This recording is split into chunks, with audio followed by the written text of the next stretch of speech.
When you get to this part of the model, try to maintain your slick at the same angle when you come through this surface. This will allow you to get a very consistent surface.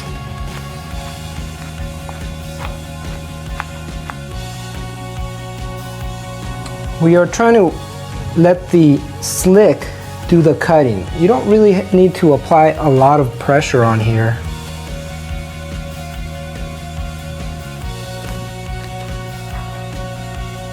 Notice we have lost a couple of the lines.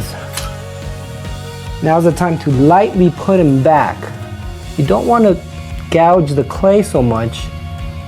You want to make sure you lightly reset the lines where they were before.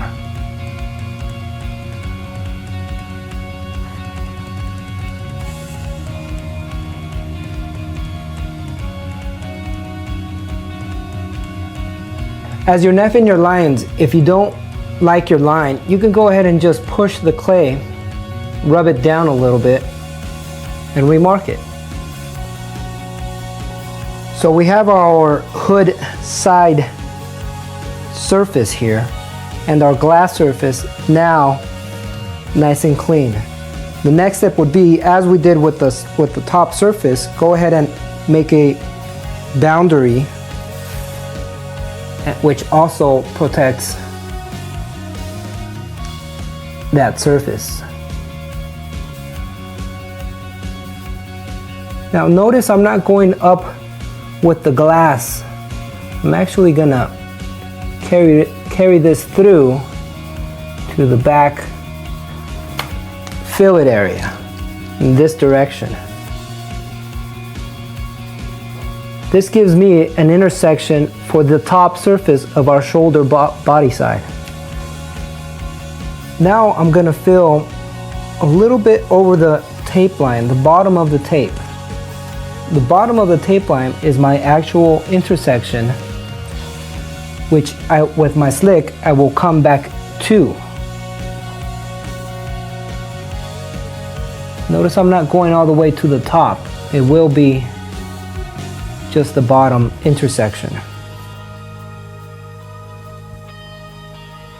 Let me put my wheel back in the front here. There you go.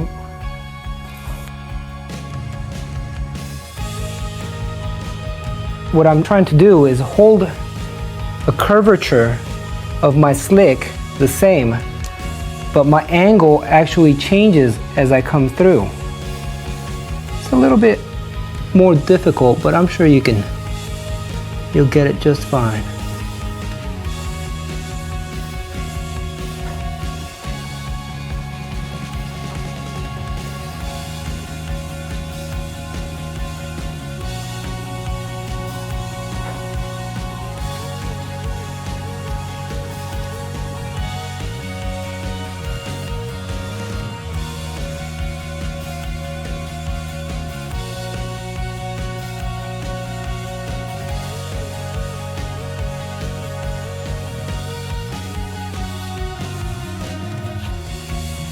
I want to make sure I don't lose my shoulder line.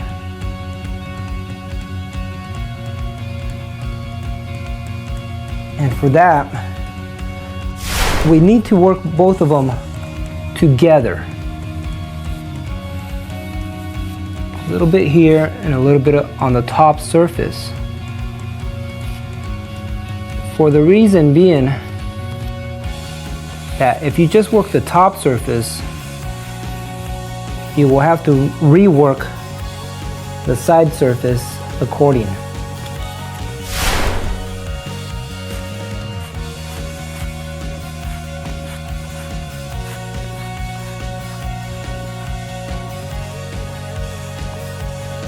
Continuing the body side, we're going to go ahead and clean up the body side just a little more, the lower areas of the body side, before we go back up and finish our shoulder line.